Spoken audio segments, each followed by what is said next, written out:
नमस्कार मंडळी, कशा आहात सर्व? आय होप सर्व मजेत असणार. आणि त्यासोबत माझा नेहमीचा आपुलकीचा प्रश्न तो म्हणजे अभ्यास करताय की नाही. बच्चा लोग पढ़ाई कर रहे हो या नहीं? तो मैं मयूर निंबेकर आपका बायोलॉजी टीचर स्वागत करता हूं इंडिया के मोस्ट अमेजिंग प्लेटफॉर्म यानी कि फिजिक्स वाला पर। और उसी के साथ मैं तहे दिल से आप सभी का स्वागत करता हूं अपने इस रिवीजन वाले सीरीज में। तो बच्चा लोग, आज एक बहुत ज्यादा इंपॉर्टेंट सा हम जो है चैप्टर डिस्कस करने वाला है, जिसका नाम है life process in living organism. ठीक है, जिसमें पूरा का पूरा कंट्रोल एंड कोऑर्डिनेशन है, एक्सक्रीशन है, ट्रांसपोर्टेशन कैसे होता है वो प्लांट्स के अंदर, वो सारी की सारी चीजें यहां पर हम डिस्कस करने वाले हैं। ठीक है, तो चलिए भैया, ज्यादा टाइम पास नहीं करता और फटाक से जो है इस टॉपिक को जो है हम यहां पर स्टार्ट करते हैं। ठीक है, so very first is that हम क्या क्या कवर करने वाले हैं। देखो भैया, सब लोग ध्यान देना, सब लोग ध्यान देना। ठीक है, सब लोग ध्यान देना।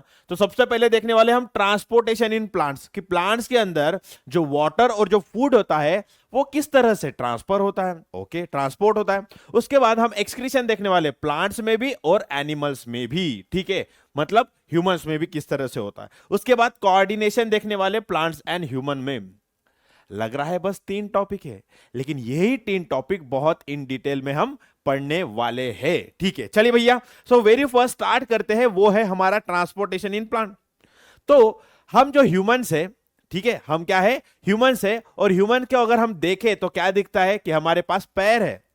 ठीक है, घोड़े के पास पैर है, हमारे पास पैर है। तो हमें अगर पानी पीना हो तो हम क्या करते हैं, बेड से उठेंगे। जैसे आप अभी पढ़ाई कर रहे हो बेड पर बैठकर, पता है मुझे, बेड पर सोकर मस्त पढ़ाई कर रहे हो। अगर बेड पर मतलब लेट के आप पढ़ाई कर रहे हो तो समझ लो आप गलत पढ़ाई कर रहे हो, क्योंकि पढ़ाई कैसी करनी चाहिए ये भी एक क्या है, साइंस है। ठीक है, अगर आप बेड पर पढ़कर ऐसा मतलब लेटे लेटे मस्त पढ़ाई कर रहे हो तो वो पूरा का पूरा गलत है। कैसे पढ़ाई करनी है, एकदम टेबल चेयर लेना है, इसके ऊपर बैठना है। और जो आपका जो कोई भी होगा, आप लैपटॉप पे या मोबाइल पे जब मतलब जिस किसी स्क्रीन पे आप देख रहे हो वीडियो, तो उसको बराबर एक प्रॉपर एंगल में और प्रॉपर डिस्टेंस पे रखना है। इस तरह से आप पढ़ाई करोगे तो आपका कंसंट्रेशन भी लगा रहेगा और आपके आंखों को दिक्कत भी नहीं होगी। ठीक है, चलिए भैया आगे देखते हैं। तो मैं क्या कह रहा था कि हमको पैर है, हम जो एनिमल्स है, हाईली डेवलप जो एनिमल्स है, हमारे पास क्या है, पैर है। तो अगर मुझे कुछ खाना होगा, कुछ पीना होगा, तो मैं क्या करूंगा, उस खाने पीने के तरफ मैं खुद चलकर जाऊंगा। लेकिन जब मैं प्लांट्स की बात करता हूं तो प्लांट पाशी ना हात आहेत ना पाय आहेत ना काही आहे।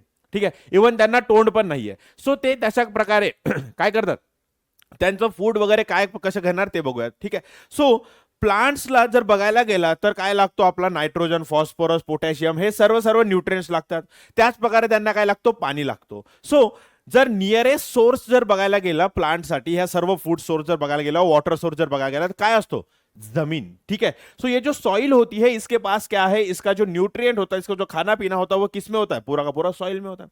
उसी के साथ उसके पास लाइट होती है, जिसके हेल्प से क्या करेगा प्लांट, जिसके हेल्प से वो फोटोसिंथेसिस करेगा और अपना फूड बनाएगा प्यारा प्यारा। ठीक है, तो ट्रांसपोर्टेशन की अगर मैं बात करता हूं तो जो जमीन में पानी जो है, वो जमीन का पानी ऊपर जाएगा, तो ये भी एक ट्रांसपोर्टेशन होगा, ट्रांसपोर्टेशन ऑफ वाटर। और उसी की तरह ये जो हमारा क्या है, यहां पर जो लीव्स है, ये लीव्स भी क्या करते हैं, जो लीव्स है ये क्या करते हैं, फोटोसिंथेसिस करते हैं। और ग्रीन पार्ट, जो ग्रीन ग्रीन लीव्स है, वो फोटोसिंथेसिस करेंगे, और वो फोटोसिंथेसिस करा हुआ जो फूड है वो भी क्या आ जाएगा, नीचे आएगा। तो यहां पर क्या हो रहा है, एक तो वाटर का ट्रांसपोर्ट हो रहा है, वाटर का ट्रांसपोर्ट, वाटर ट्रांसपोर्ट। ठीक है, ओके। और उसी के साथ यहां पर क्या हो रहा है, यहां पर फूड का ट्रांसपोर्ट हो रहा है, फूड ट्रांसपोर्ट। सही बात है, फूड का ट्रांसपोर्ट हो रहा है। अब यहां पर एक बात बनती है, जैसे हमारे ह्यूमन के पास क्या है, ह्यूमन के पास जो है यहां पर पैर है, हाथ है, उसके हेल्प से हम क्या करते हैं, फूड लेते हैं, फूड खाते हैं, ये सारी चीजें हम करते हैं। तो वैसे ही प्लांट के पास हाथ पैर तो नहीं है, लेकिन प्लांट के पास एक स्पेशल टिश्यूज होते हैं, जिसके हेल्प से क्या करता है, वो पानी को या फिर फूड को इधर उधर ट्रांसपोर्ट करता रहता है। फॉर एग्जांपल अगर मैं वाटर ट्रांसपोर्ट की बात करता हूं तो इसमें कौन से टिश्यू होते हैं, इसमें कौन से टिश्यू होते हैं, हमारे जो जाइलम होते हैं, जाइलम। तो ये जाइलम टिश्यू क्या करते हैं, ये जाइलम टिश्यू जो है वाटर के ट्रांसपोर्ट में हेल्प करते हैं। तो आप देखोगे कि पानी जो है यहां पर जमीन में होता है, तो इस जमीन में से पानी एकदम टिप तक, यानी कि 10, 50, 100 फीट तक जो प्लांट होते हैं उनके ऊपर पहुंचाने का काम कौन करता है, वो करता है हमारा जाइलम। वैसे ही अगर इस लीव्स में कोई फूड बन रहा है तो हो सकता है इस लीव्स ने फूड बनाया, तो ये जो है इस तरफ भी जा सकता है फूड और नीचे की तरफ भी आ सकता है फूड। तो ये जो फूड का ट्रांसपोर्ट होता है वो किस टिश्यू से होता है? वो होता है हमारे फ्लोएम से। किससे होता है भैया? फ्लोएम से होता है। तो वाटर का ट्रांसपोर्ट किससे होगा? जाइलम से। और फूड का ट्रांसपोर्ट किससे होगा? हमारे फ्लोएम से। इतनी बात समझ में आ गई? इतनी बात समझ में आ गई। तो चलिए भैया अब थोड़ा वाटर ट्रांसपोर्ट के बारे में देखते हैं कि वाटर किस तरह से एग्जैक्टली ट्रांसपोर्ट होता है प्लांट्स में। ठीक है, सबसे पहले आता है एक कॉन्सेप्ट जिसका नाम है रूट प्रेशर। तो रूट प्रेशर क्या है? देखो, रूट प्रेशर यानी कि रूट कुछ ना कुछ तो भी प्रेशर एक्सर्ट कर रहा होगा, उसके वजह से जो पानी है वो कहां पर जाता होगा? ऊपर की तरफ जाता होगा, उसको हम कहते हैं रूट प्रेशर। देखो, a hydrostatic pressure generated in the root which help to drive water and other material in the upward direction from root to tip. From root to tip, यहां पर क्या बोला गया?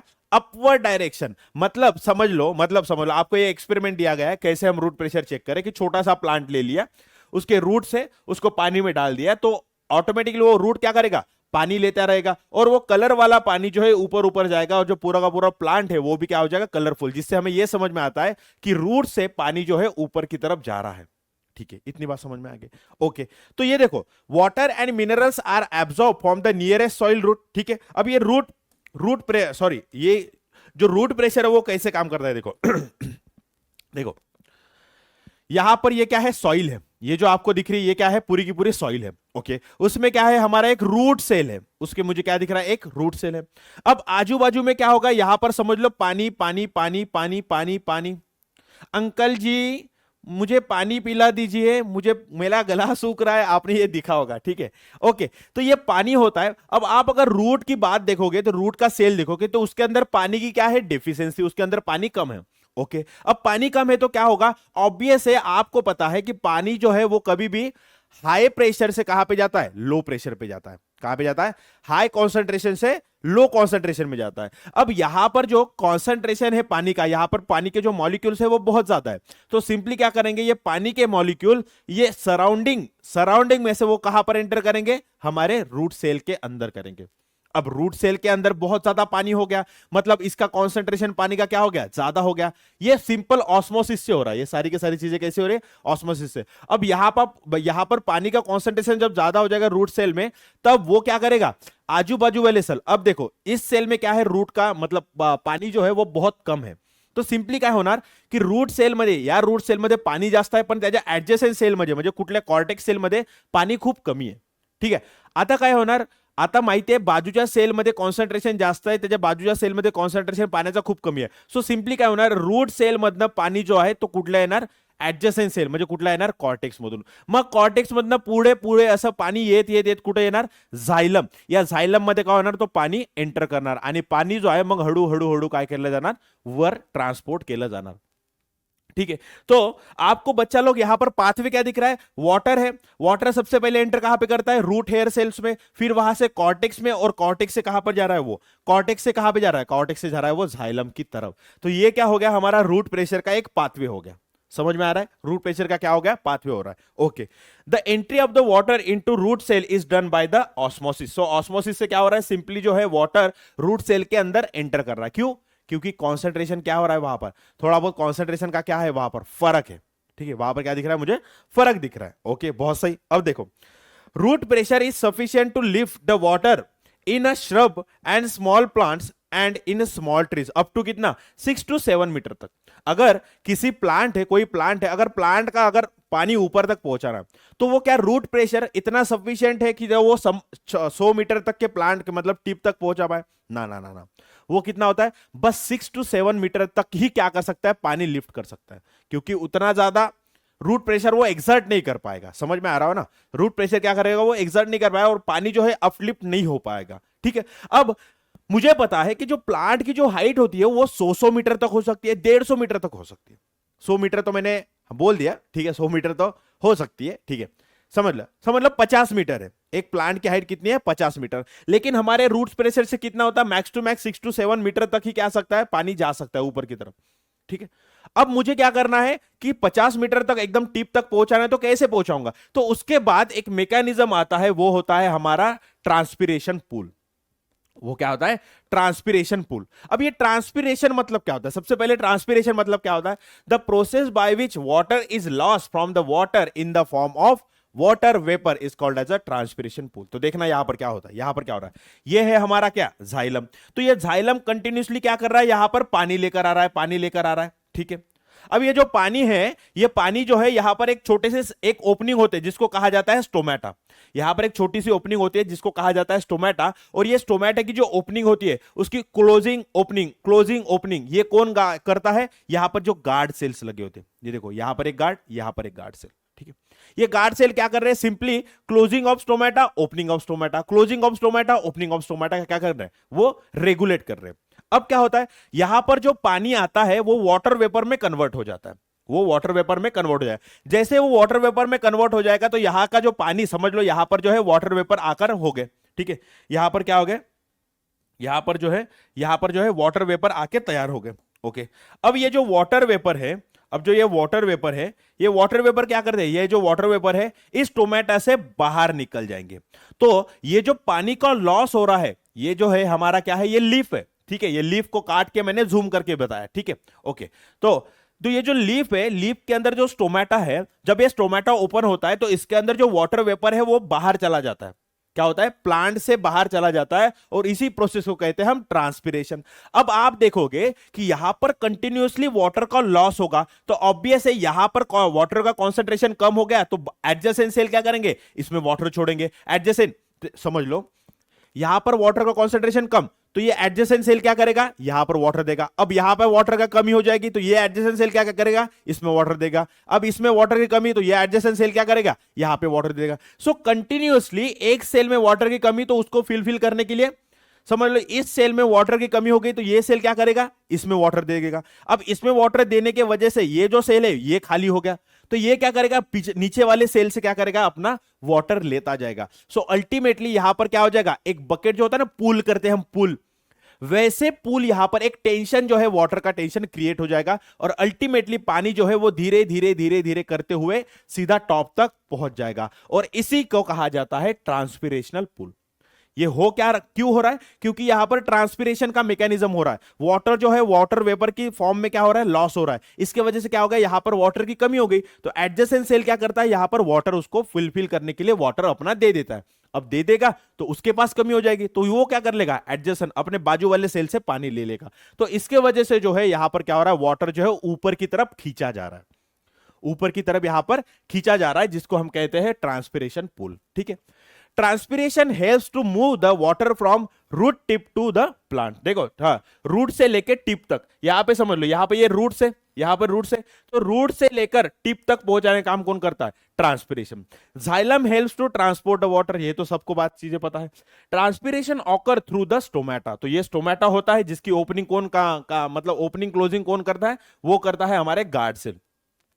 It helps in absorption of the water and minerals and distribution to the all part, ठीक है। तो आपको यहां पे दिख रहा होगा, आपको यहां पे दिख रहा होगा कि ये हमारा क्या है, ये हमारा क्या है, एक प्लांट है। यहां पर समझ लो ये सॉइल है, यहां पर समझ लो ये सॉइल है। तो आपने देखा होगा कि जो वाटर का सोर्स है वो हमेशा सॉइल में होगा, वाटर का सोर्स हमेशा सॉइल में होगा। तो ये जो वाटर का ट्रांसपोर्ट है वो देखना आप कभी भी रूट से लेकर टिप के तरफ होगा, रूट से लेकर कभी भी टिप की तरफ, मतलब सॉइल से लेकर कभी भी टिप की तरफ होगा। ऐसा नहीं होगा कि टिप से जो पत्तों में जो पानी है वो खींचा जाएगा और रूट के मतलब रूट की तरफ लाया जाएगा, नहीं नहीं नहीं, कभी भी रूट से जो पानी है ऊपर की तरफ चला जाएगा। तो इसको ही हम कहते हैं यूनिडायरेक्शनल, यूनिडायरेक्शनल, यूनिडायरेक्शनल मूवमेंट। क्या हो रहा है, पानी का कैसा है, यूनिडायरेक्शनल मूवमेंट है, ठीक है, एक ही डायरेक्शन में होना है, बस ऊपर की डायरेक्शन में हो रहा है, ठीक है। अगर ये तो हो गया हमारा क्या, रूट प्रेशर और रूट यहां और ट्रांसपिरेशन पूल, ठीक है भैया। यहां पर क्या हो गया, ये अपना ट्रांसपिरेशन पूल भी हमने पढ़ लिया है, ठीक है। तो बच्चा लोग आप जो अभी जो है ना, हमने क्या देख लिया था, हमने अभी देखा था कि पानी का कैसे ट्रांसपोर्ट होता है। अब हम देखेंगे कि फूड का कैसे ट्रांसपोर्ट होता है इन प्लांट्स, ठीक है। सो आपल्याला माहिती आहे की फूड जो आहे प्लांट मध्ये कशा प्रकारे तयार केला होतो, by the process of photosynthesis, ठीक आहे। त्याच्यामध्ये काय होतं, क्लोरोफिलचा वगैरे यूज होतो, क्लोरोप्लास्ट मध्ये काय केला जातो, फूड तयार केला जातो, एवढी गोष्ट आपल्याला माहिती आहे। The photosynthesis is taken place in the leaf with the help of the chloroplast, ठीक आहे। क्लोरोप्लास्ट काय असतो, एक ऑर्गॅनिली असतो, त्या क्लोरोप्लास्टच्या त्या ऑर्गॅनिलीच्या आतमध्ये काय होतं, फूड तयार होतं, एवढी गोष्ट माहिती आहे, ओके। सो इफ सपोज की हमको तो इतनी बात पता है कि वाटर के ट्रांसपोर्ट के लिए जाइलम यूज होता है और फूड के ट्रांसपोर्ट के लिए फ्लोएम यूज होता है।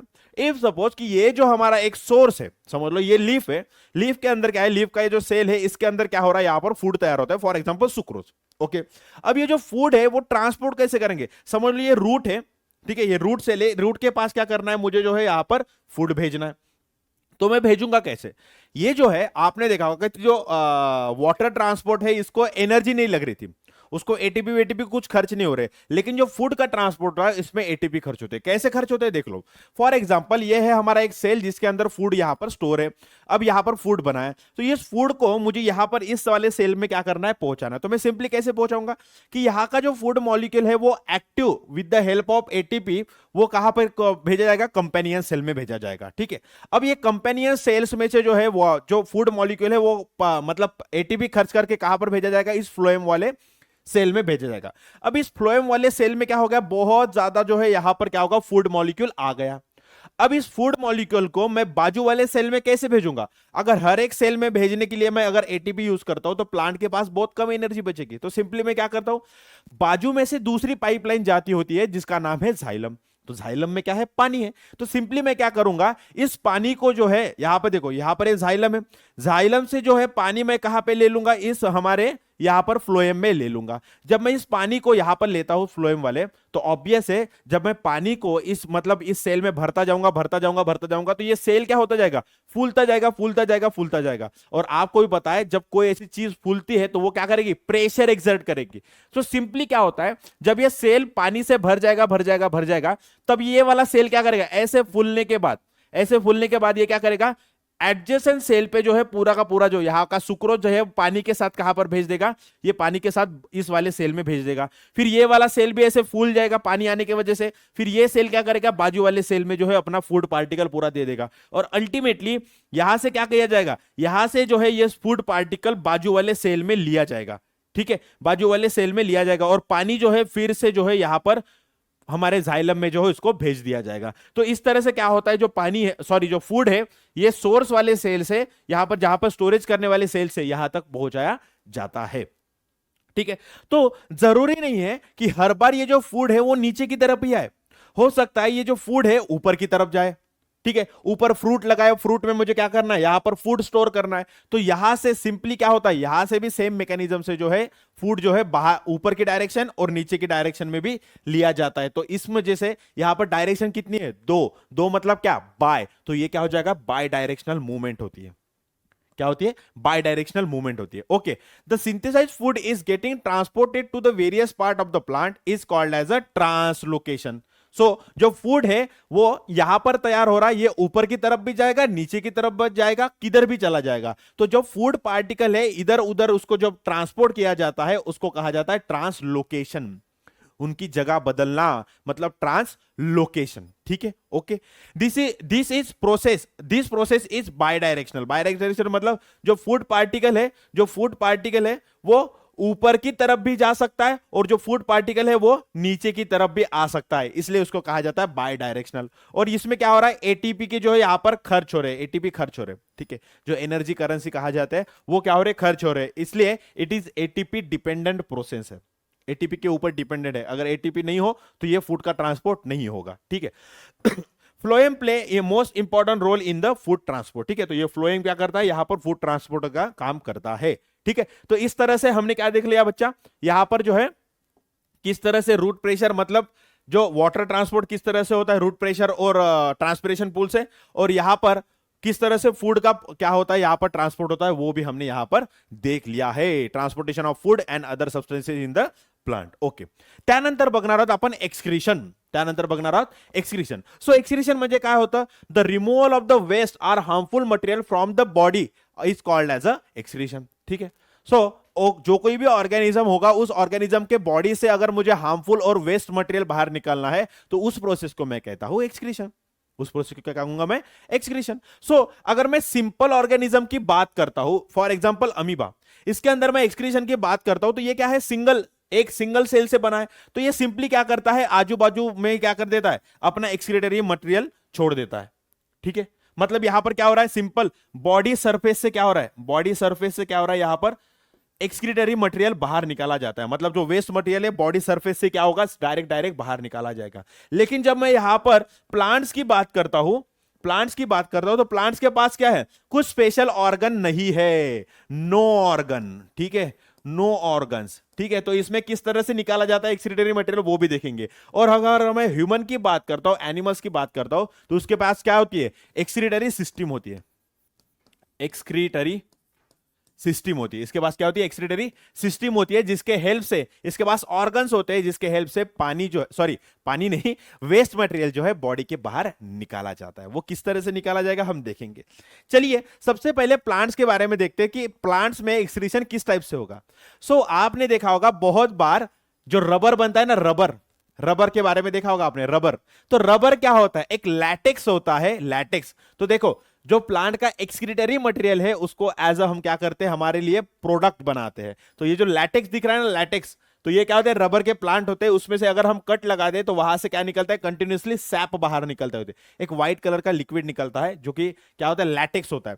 तो ये भी क्या है, एक्सक्रीटरी मटेरियल है। उसी के साथ आपने डिंक तुम्ही खाल्लं असणार, बरोबर आहे। डिंक काय असतो, तो एक्सक्रीटरी मटेरियल असतो, रेझिन, ठीक आहे, गम, रेझिन, ते काय असतात, ते पण असतात excretory material. Okay, so simply काय होतं, जो आपला प्लांटचा जो बार्क वगैरे असतो, त्या बार्क मधून काय होतं, एक्सक्रीटरी मटेरियल बाहेर निघतो, ठीक आहे। आणि त्याच प्रकारे काही काही प्लांट्स असतात या मागच्या बाजूला जर तुम्ही बघायला गेला तर अशा प्रकारे याच्यामध्ये काहीतरी तुम्हाला बाहेर निघलेला सॉल्टच्या फॉर्म मध्ये काय होतं, मिनरल सॉल्टच्या फॉर्म मध्ये एक्सक्रीटरी मटेरियल बाहेर निघाला दिसतो ऑन दी लोअर सरफेस। हा झाला अप्पर सरफेस प्लांटचा, लीफचा, हा काय झाला लोअर सरफेस। तर लोअर सरफेसला तुम्हाला काहीतरी असं सॉल्ट लाईक असे व्हाईट कलरचे क्रिस्टल बाहेर निघलेले दिसतात, हा पण झाला एक एक्सक्रीटरी मटेरियलचा। ओके, त्यानंतर पाणी पण काय केला जातो एक्सक्रीशनच्या याच्यामध्ये, काय केला जातो, बाहेर केला जातो। बघा हे जे लीफ आहे त्याच्यावर तुम्ही जर बघायला गेला तर तुम्हाला वॉटर ड्रॉपलेट दिसतात, तर हा पण काय, वॉटर पण काय केलं, ड्रॉपलेटच्या फॉर्म मध्ये काय केला जातो, बाहेर काढला जातो। ओके, आणि काही काही जे असतात आपले काय म्हणतात त्याला,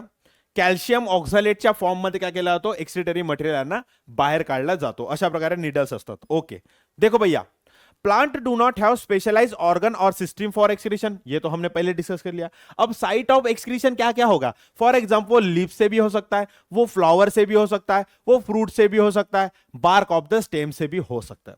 सो जो गैसियस एक्सक्रीटरी मटेरियल होगा, फॉर एग्जांपल प्लांट के लिए जो एक्सक्रीटरी मटेरियल क्या होता है, सॉरी प्लांट के लिए जो वेस्ट मटेरियल क्या होता है, फॉर एग्जांपल वो होता है ऑक्सीजन। तो ऑक्सीजन वो कैसे निकालेगा, the gaseous waste is excreted through the diffusion. तो सिंपल क्या कर देंगे, वो डिफ्यूजन से क्या हो जाएगा, जो है गैसियस मटेरियल बाहर निकाला जाएगा।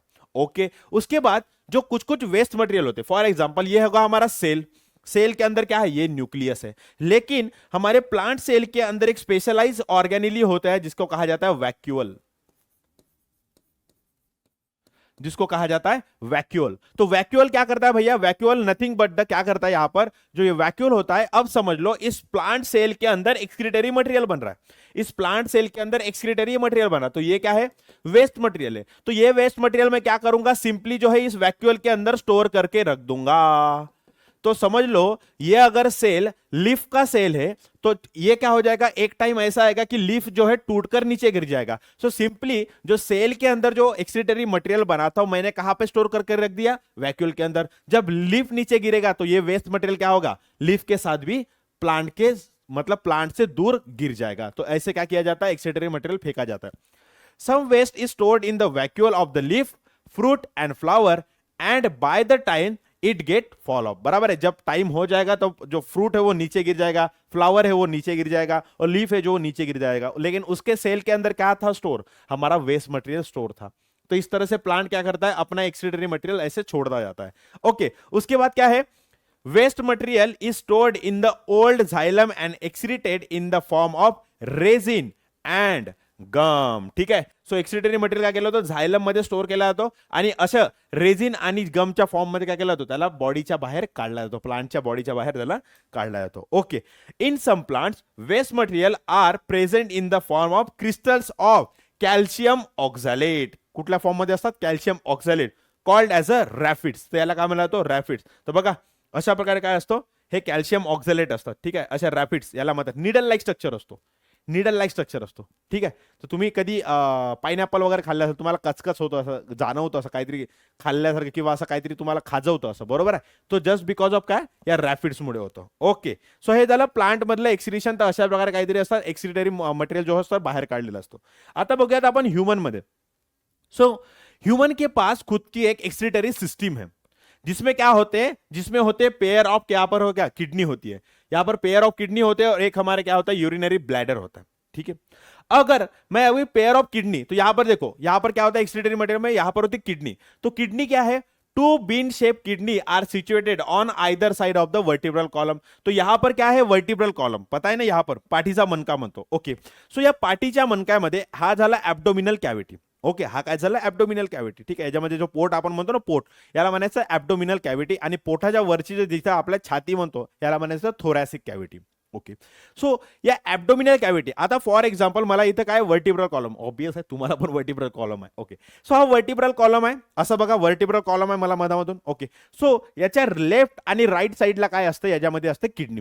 सो आप अगर ध्यान से देखोगे तो ये राइट साइड किडनी जो होती है वो थोड़ी सी स्लाइटली लोअर साइड पे होती है. समझ लो, ये किडनी है, ये किडनी है. तो ये राइट साइड की जो किडनी है वो क्या होती है, थोड़ी सी नीचे होती है. लेफ्ट साइड की किडनी क्या होती है, थोड़ी सी स्लाइटली अपवर्ड डायरेक्शन में होती है. ठीक है. ओके. इनका शेप क्या होता है, बीन शेप. बीन तुम्ही खाल्लं असणार, बरोबर आहे, दाणे असतात बीन्सचे. Okay. Present on opposite side of the abdomen. ठीक है. ओके.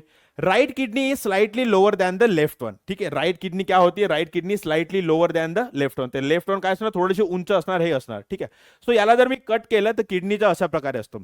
आउटर पार्टला म्हणतात कॉर्टेक्स, आणि इनर पार्टला काय, याच्यामध्ये काय दिलाय, याला काय म्हणतात, मेडुला. ठीक आहे. इनर पार्टला काय म्हणतात, मेडुला. ओके. हा जो इनर पार्ट आहे मेडुला, याला काय म्हणायचं, कॉर्टेक्स. ओके. आणि याच्यामध्ये काय असतं, रिनल पिरॅमिड्स असतात. असे पिरॅमिड्स इज लाईक, पिरॅमिड माहिती आहे ना, पिरॅमिड कसे असतात, अशा प्रकारे याच्यामध्ये काय असतं, स्ट्रक्चर असतात, रिनल पिरॅमिड्स, यांना म्हणायचं रिनल पिरॅमिड्स. ठीक आहे. आता या रिनल पिरॅमिड्स मध्ये आपल्याला काहीतरी एक स्ट्रक्चर बघायला भेटतो. ओके. सो सर्वात आधी एक्सक्रीटरी सिस्टीम मध्ये काय, माझ्यापाशी किडनी आहेत, किती आहेत, 2 किडनी आहेत. त्यानंतर काय, पेअर ऑफ युरेटर. युरेटर म्हणजे काय, या किडनी पासून बघा तुम्हाला एक ट्यूब निघलेला दिसणार. या किडनी पासून तुम्हाला काय निघलेला दिसतो, याच्यामध्ये, या किडनी पासून तुम्हाला याच्यामध्ये एक ट्यूब निघलेला दिसतो. बघा याच्यामध्ये असं ट्यूब निघलेला दिसतो. ठीक आहे. दिसतोय असा ट्यूब निघलेला.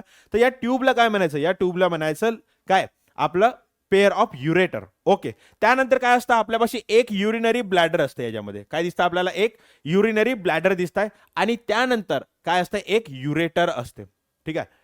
पेअर ऑफ युरेटर आणि एक काय असतं, युरेथ्रा. सॉरी, युरेटर नसतं, याला काय म्हणायचं, युरेथ्रा. युरेथ्रा मधून काय, की जो आपल्या बॉडीच्या आतमध्ये, जो युरिनरी ब्लॅडर मध्ये जो युरिन स्टोअर केलाय, त्याला बॉडीच्या बाहेर काढण्यासाठी ऑर्गन असतो, त्याला काय म्हणायचं, युरेथ्रा. ठीक आहे. त्याला काय म्हणायचं, युरेथ्रा. ओके. सो हे झालं आपलं काय, आपल्या एक एक्सक्रीटरी सिस्टम मध्ये येतो. सो अब ये जो रीनल पिरामिड्स है, इस रीनल पिरामिड्स के अंदर कुछ तो भी स्ट्रक्चर होता है जिसको कहा जाता है नेफ्रॉन. ठीक है. ये समझ लो, ये रीनल पिरामिड है, इस रीनल पिरामिड के अंदर मुझे क्या देखने को मिला, ये स्ट्रक्चर होता है जिसको कहा जाता है नेफ्रॉन. ठीक है. अब ये नेफ्रॉन क्या होता है, ये नेफ्रॉन क्या होता है, ये नेफ्रॉन क्या होता है, ये नेफ्रॉन होता है फंक्शनल यूनिट, जिसके अंदर पूरा का पूरा जो है हमारा ब्लड प्यूरिफाई होता है. ठीक है. उसके अंदर पूरा का पूरा ब्लड क्या होता है, प्यूरिफाई होता है. अगर मैं इस नेफ्रॉन की बात करूं तो it is a functional unit of a kidney. ये क्या है, किडनी का एक फंक्शनल यूनिट है, जिसके वजह से क्या होता है, पूरा का पूरा ब्लड जो है यहां पर प्यूरिफाई होता है. ठीक है. पूरा का पूरा ब्लड जो है यहां पर purify. It consist of the following part. अभी कौन से पार्ट होते हैं ये देखना कि यहां पर जो है आपको यहां से एक ब्लड कैपिलरी आती हुई दिख रही होगी, रेड कलर की, देखो यहां पर ब्लड कैपिलरी आती हुई थी. ये ब्लड कैपिलरी ऐसे अंदर आती है और यहां पर जो है ना पूरा का पूरा एक गुच्छा बना देती है. ठीक है. ऐसे बहुत नेटवर्क ऑफ कैपिलरी बना देती है, जिसको मैं कहता हूं क्या, ग्लोमेरुलस. सो ग्लोमेरुलस क्या है, नेटवर्क ऑफ कैपिलरीज. ठीक है. तो ये क्या है, नेटवर्क ऑफ कैपिलरीज है. तो यहां पर बहुत सारे जो है यहां पर क्या होते हैं, कैपिलरीज जो है यहां पर आके जमा हो जाते हैं. ओके. फिर उसके बाद आपको यहां पर एक स्ट्रक्चर दिख रहा होगा, ऐसे सी शेप में आपको एक स्ट्रक्चर दिख रहा होगा. ठीक है. सी शेप में स्ट्रक्चर दिख रहा होगा, उसको कहा जाता है बोमस कैप्सूल. सो इस कैपिलरी में क्या आएगा, इस कैपिलरी में आएगा ब्लड. ठीक है. कौन सा ब्लड आएगा, जिसके अंदर नाइट्रोजनस वेस्ट है, जिसके अंदर हार्मफुल वेस्ट है. ओके. अब ये ब्लड इससे आएगा, यहां पर हो जाएगा. इस पे आने के बाद ये बोमस कैप्सूल से क्या होता है, वो फिल्टर होता है. ठीक है. बोमस कैप्सूल से क्या होता है, वो फिल्टर होता है. तो ये क्या हो जाएगा, फिल्टर यूनिट हो जाएगा, फिल्टर यूनिट हो जाएगा. ठीक है. ये क्या हो जाएगा, फिल्टर यूनिट हो जाएगा। ठीक है, समझ में आ गया। अब इसके बाद अगर आप देखोगे कि यहां पर एक ट्यूब लगा है, यहां से देखो ये ऐसा ट्यूब यहां पर आपको दिख रहा है, ठीक है, ये ऐसा ट्यूब यहां पर पूरा का पूरा आपको ट्यूब यहां पर दिख रहा होगा। तो इस ट्यूब को कहा जाता है क्या, इस ट्यूब को कहा जाता है, यहां पर ट्यूब्स होते हैं। ठीक है, इस ट्यूब में भी आप स्टार्टिंग में अगर देखोगे इस वाला, ये जो वाला जो पार्ट है यहां पर, यहां तक का पार्ट अगर मैं कैसे बताऊं, ओके, यहां से देखो, यहां से यहां पर जो है ट्यूब जो है छोटी हो रही है, तो यहां से ये बड़ी वाली ट्यूब जो यहां पर जा रही है, कहां पर, बोमस कैप्सूल तक, तो इसको मैं कहता हूं प्रॉक्सिमल कॉन्वोलेटेड ट्यूबुल, इसको मैं कहता हूं प्रॉक्सिमल कॉन्वोलेटेड ट्यूबुल, मतलब पीसीटी। ओके, अब उसके बाद यहां पर देखो, यहां से ये बारीक सा यहां पर एक स्ट्रक्चर बन रहा है, यहां पर छोटा सा यहां पर स्ट्रक्चर बन रहा है। ठीक है, इसको मैं कहता हूं क्या, इसको मैं कहता हूं लूप ऑफ हेनली, इसको मैं कहता हूं लूप ऑफ हेनली। उसके बाद ये लूप ऑफ हेनली आगे बड़ा होकर इस तरह से क्या हो रहा है, यहां पर एक स्ट्रक्चर बन रहा है, इसको मैं कहता हूं डिस्टल कॉन्वोलेटेड ट्यूबुल, मतलब इसको मैं कहता हूं डीसीटी। ठीक है, इतना बुक में नहीं दिया गया, लेकिन थोड़ा सा इनको इन डिटेल में पढ़ते हैं। ठीक है, तो ये क्या हो गया, ये पूरा का पूरा क्या होता है, यहां पे नेफ्रॉन का जो है पूरा का पूरा स्ट्रक्चर होता है। ठीक है, समझ में आ गया। नेफ्रॉन क्या क्या होता है इसमें स्ट्रक्चर, ग्लोमेरुलस, बोमस कैप्सूल, पीसीटी, यहां पर क्या हो गया लूप ऑफ हेनली, और यहां पर क्या हो गया डीसीटी। ठीक है, ओके, तो इस तरह से क्या होता है भैया, यहां पर जो है नेफ्रॉन का पूरा होता है।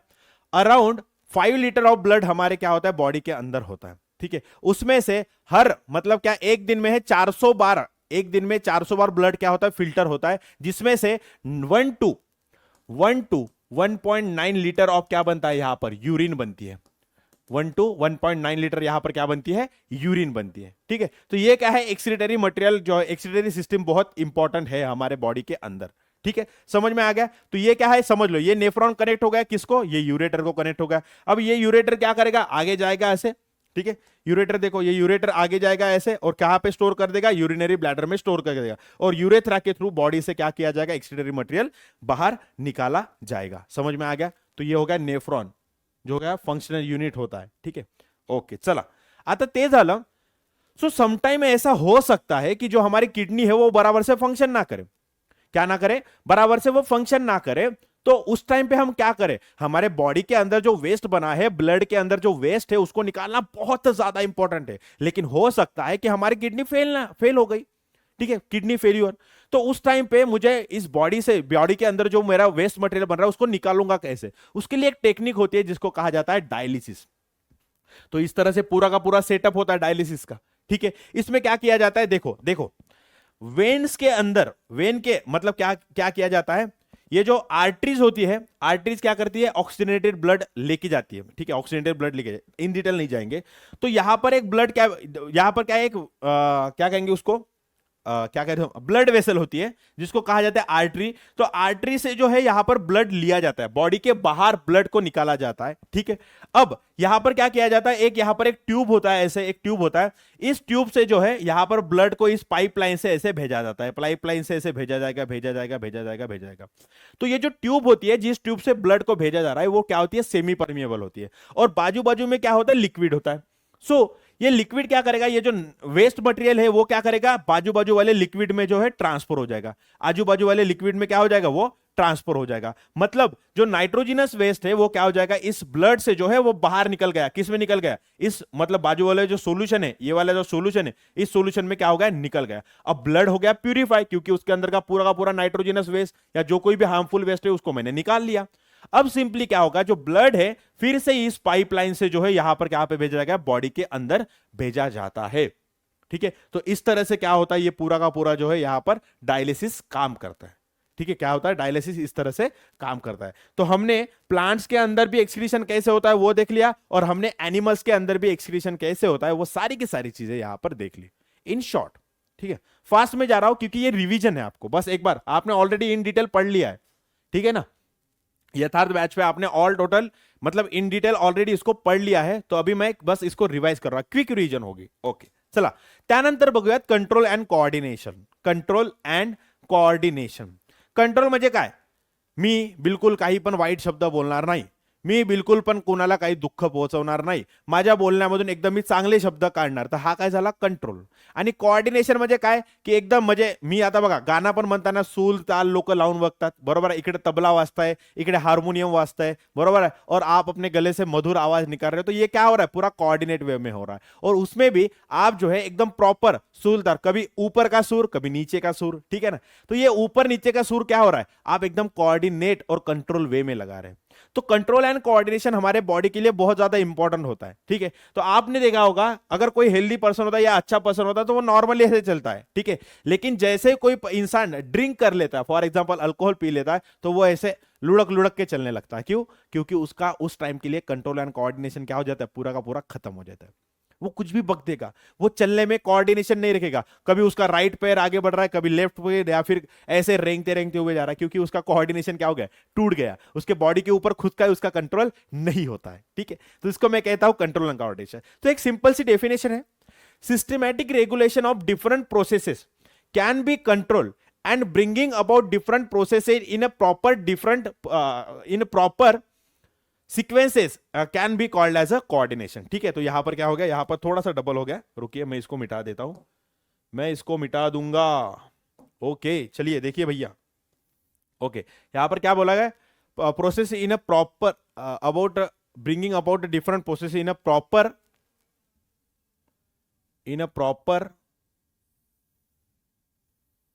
Okay in a proper sequence, in proper sequence. Okay हाँ, ये हमारे डीटीपी ऑपरेटर ने थोड़ा सा यहां पर चेंज कर दिया, ठीक है. ओके हाँ, अब फाइन है, अब फाइन है, अब फाइन है, अब बहुत बढ़िया, बहुत बढ़िया, बहुत बढ़िया, बहुत शानदार, बहुत शानदार. अब देखना देखना, the systematic regulation of different processes can be called control and bringing about different process in a proper sequence can be called as a coordination. मतलब समझ लो हमारे अंदर क्या है, हमारे अंदर क्या है, यहां पर हो गया डाइजेशन सिस्टम, यहां पर चल रही है, ठीक है, डाइजेशन सिस्टम चल रही है.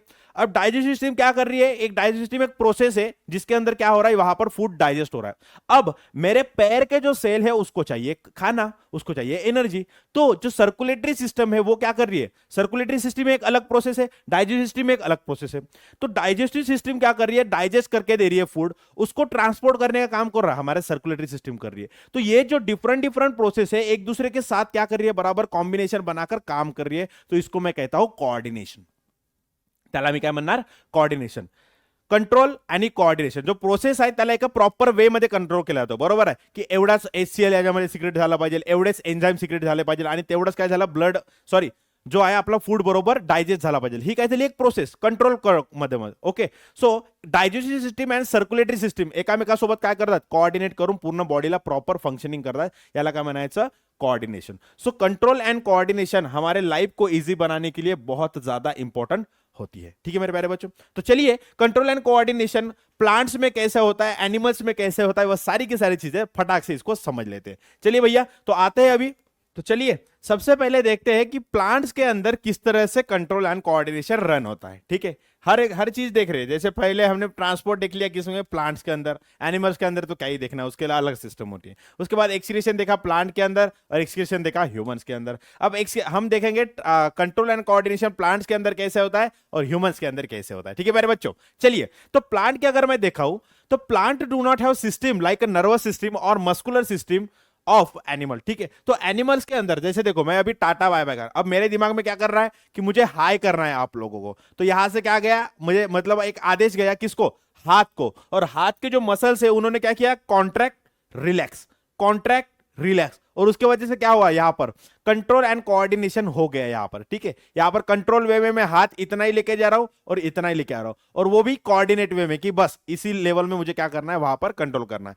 तो इस तरह से जो नर्वस सिस्टम है हमारे अंदर और मस्कुलर सिस्टम है, उस तरह से कोई भी सिस्टम प्लांट के अंदर होती नहीं है.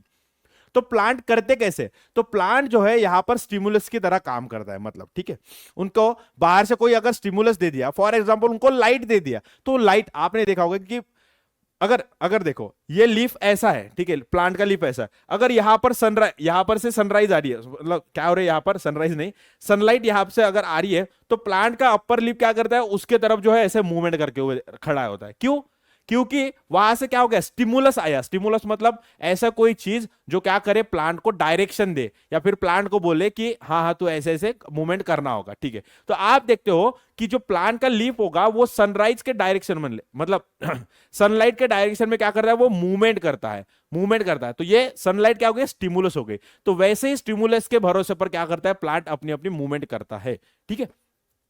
movement or the growth of any part of the plant in response to the external stimulus is called as a tropic or tropism और tropic movement। मतलब एक्सटर्नल स्टिमुलस को लेकर यहां पर क्या हो रहा है, मूवमेंट हो रही है प्लांट की, तो इसको मैं क्या कहता हूं, ट्रॉपिक मूवमेंट, ठीक है। उसको मैं क्या कहता हूं, ट्रॉपिक मूवमेंट, ओके।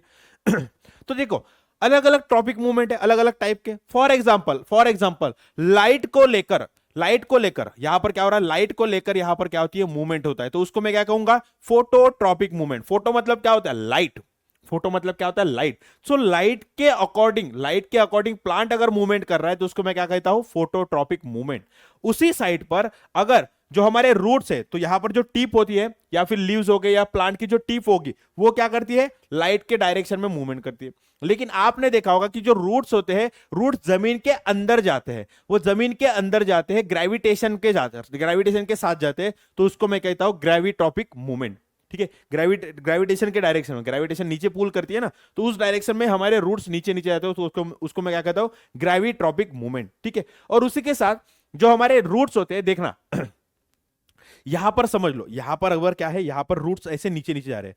अगर इस साइड पे पानी का सोर्स है तो वो रूट जो है बराबर से पानी के साइड की तरफ मूवमेंट करने लगते हैं, बराबर पानी के साइड पर वो मूवमेंट करने लगते हैं। तो उसको मैं क्या कहता हूं, हाइड्रोट्रॉपिक मूवमेंट। उसको मैं क्या कहता हूं, हाइड्रोट्रॉपिक मूवमेंट। तो यहां पर मुझे क्या दिख रहा है, यहां पर मुझे क्या दिख रहा है, अगर ग्रेविटेशन के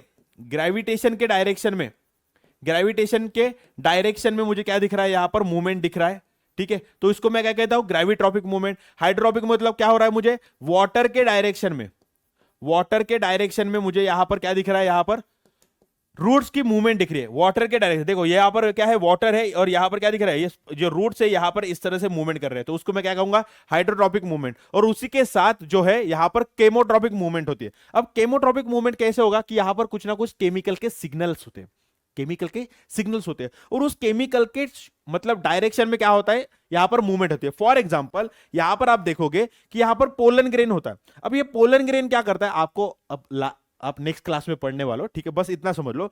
यहां पर पोलन ग्रेन होता है, ये पोलन ग्रेन क्या करता है, पोलन ट्यूब फॉर्म करता है। ये पोलन ट्यूब को डायरेक्शन कौन देता है, यहां पर कुछ सेल्स होते हैं, ये सेल्स क्या करते हैं, इस पोलन ट्यूब को जो है डायरेक्शन देते हैं। वो वहां पर केमिकल सीक्रेट होते हैं, और उस केमिकल के डायरेक्शन में ये क्या होता है, पोलन ट्यूब ऐसे आगे आगे आगे बढ़ता जाता है। तो इसको मैं कहता हूं केमोट्रॉपिक मूवमेंट।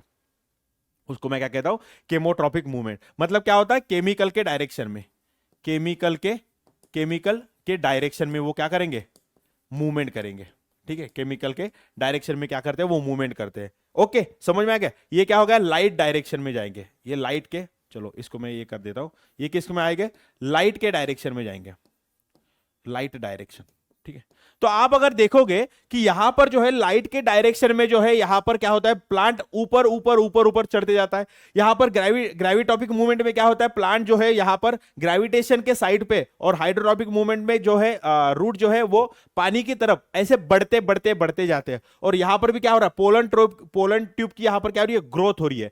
अब आप यहां पर देखोगे कि प्लांट की जो साइज है यहां पर बढ़ रही है, या फिर प्लांट के अंदर कोई ना कोई तो भी मटेरियल यहां पर जो ऑर्गन है वहां पर बढ़ते हुए जा रहा है, इसलिए इसको कहा जाता है ग्रोथ रिलेवेंट। इसको कहा जाता है ग्रोथ रिलेवेंट। अरे रे रे रे रे रे रे रे रे, ये क्या कर दिया, रिलेवेंट मूवमेंट, ठीक है। इसको कहा जाता है,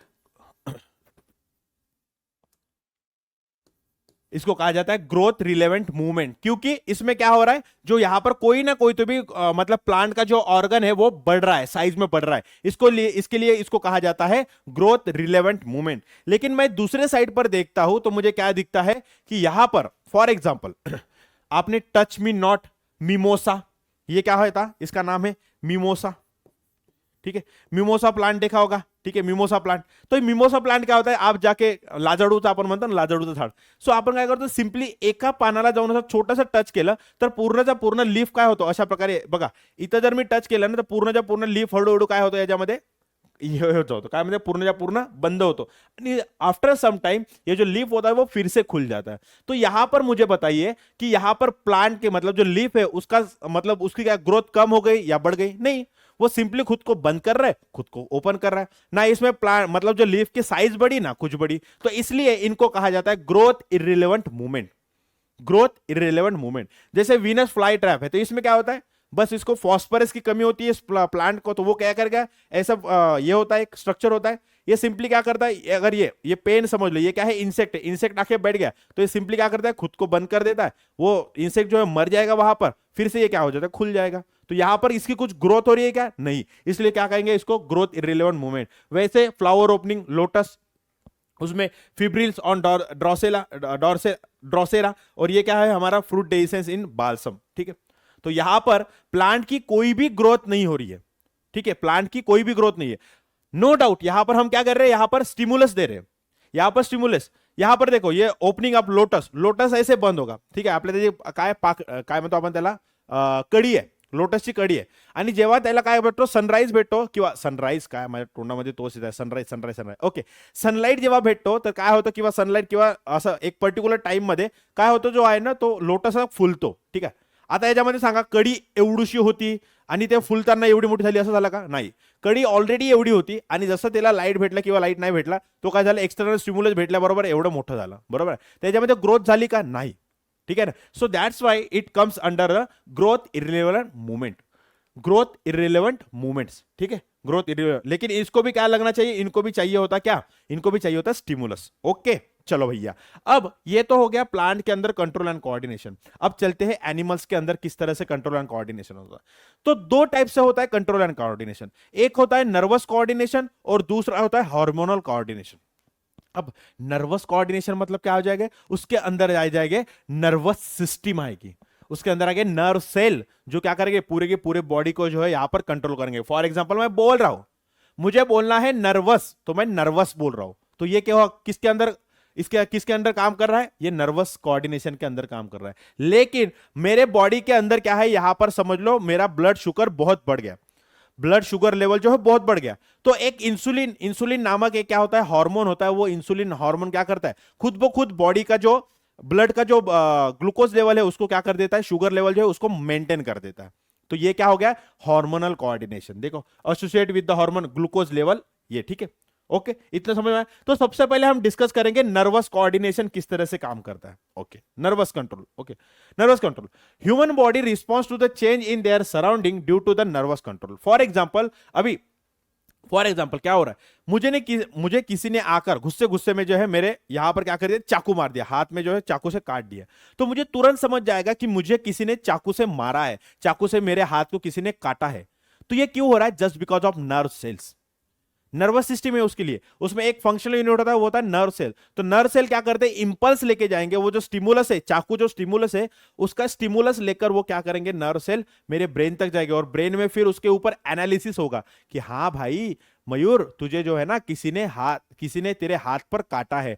तब मेरा क्या करेगा, ब्रेन तुरंत रिएक्ट करेगा और हाथ जो है ऐसे पीछे लेगा. समझ में आ रहा. तो ये किसके अंदर है, नर्वस कंट्रोल के अंदर है. Complexity of nervous system increases with the complexity of organisation in the organism body structure. ठीक है, तो आप देखोगे किंगडम एनिमल आप पढ़ने वाले हो. ठीक है, एनिमल क्लासिफिकेशन 10th क्लास में पढ़ने वाले हो. तो जैसे जैसे कॉम्प्लेक्सिटी बढ़ती जाती है, ठीक है, जैसे जैसे देखो कॉकरोच जो होता है वो छोटा एनिमल होता है, उसके अंदर उतने ऑर्गन जो है डेवलप नहीं होते. वही अगर हम ह्यूमन को देखें तो इतना बड़ा कॉम्प्लेक्स है, हम बोल पाते, हम देख पाते अच्छे से. तो यहां पर क्या हो रहा है, जैसे जैसे कॉम्प्लेक्सिटी बढ़ती जाएगी एनिमल्स में, वैसे वैसे नर्वस सिस्टम क्या होती है, डेवलप हो जाती है. और ह्यूमन की नर्वस सिस्टम वेल डेवलप है. ओके, नर्व सेल्स मतलब neuron is the structural and functional unit of a nervous system. तो इसके ऊपर एक क्वेश्चन बन सकता है. ठीक है, इसके ऊपर एक क्वेश्चन बन सकता है कि नर्वस सिस्टम का स्ट्रक्चरल एंड फंक्शनल यूनिट कौन होता है. ठीक है, नर्वस सिस्टम का स्ट्रक्चरल एंड फंक्शनल यूनिट कौन होता है, इसके ऊपर क्वेश्चन बन सकता है. ठीक है, समझ में आ रहा है. ओके, जस्ट अ मिनट, क्या हो रहा है, हाँ ओके. नर्वस सिस्टम का स्ट्रक्चरल एंड फंक्शनलिटी कौन होता है? वो होता है नर्व सेल। जैसे कि हमारे एक्सक्रीटरी सिस्टम में कौन था? नेफ्रॉन। वैसे इसमें क्या होता है? Nerve cell. ठीक है बच्चा, चलिए नेक्स्ट देखते हैं। अब न्यूरॉन के बारे में इतने मैं बातें कर ही रहा हूं, तो क्यों ना न्यूरॉन के बारे में एक बार मैं पढ़ भी लूं कि ये न्यूरॉन एग्जैक्टली होता क्या है, कैसे किस तरह से काम करता है। ओके, न्यूरॉन देखा, उसको क्या कहते हैं? Nerve cell. तो ये जो न्यूरॉन होता है, ये लॉन्गेस्ट सेल होता है हमारे बॉडी के अंदर, कहीं मीटर तक ये क्या होता है? लंबा होता है। ओके, अगर मैं इसके स्ट्रक्चर की बात करता हूं तो इसकी होती है, इसको कहा जाता है सेल बॉडी। ठीक है, सेल बॉडी के अंदर बहुत बड़ा यहां पर न्यूक्लियस होता है। अब यहां पर छोटे छोटे यहां पर इसको क्या लगे होते हैं? यहां पर डेंटा, या इसको क्या लगे होते हैं? यहां पर देखो एक्सटेंशन लगे होते हैं, जिसको कहा जाता है डेंड्राइट।